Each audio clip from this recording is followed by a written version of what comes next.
Is RASOUL JALALI, Uber Zurich's general manager, the most hated man in the Swiss taxi industry?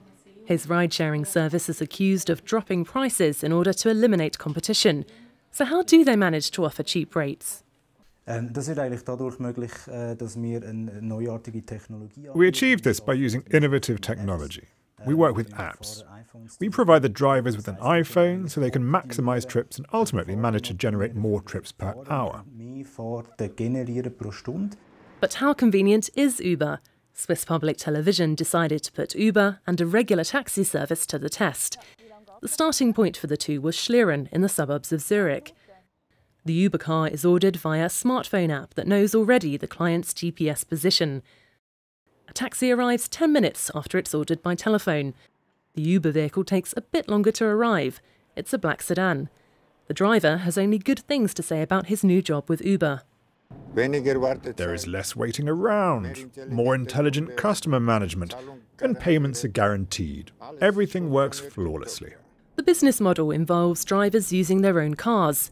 Uber sets the price and collects 20% of every fare.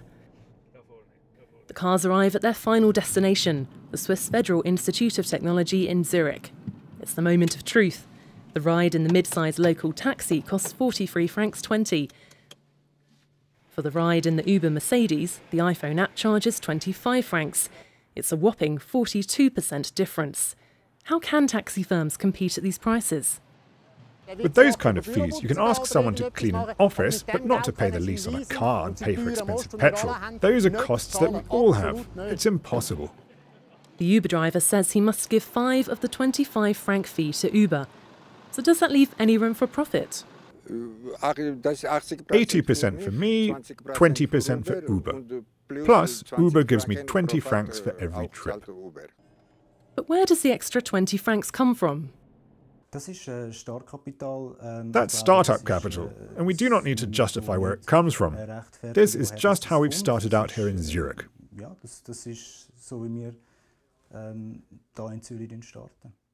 Is this capital helping the product to take off? We don't need to comment on that.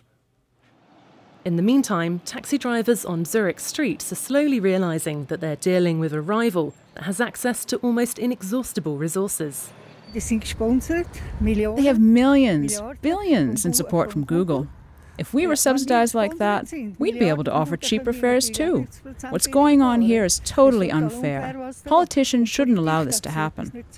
As a consequence, taxi drivers from many European cities have been striking in protest, with an opposing movement forming in Zurich too.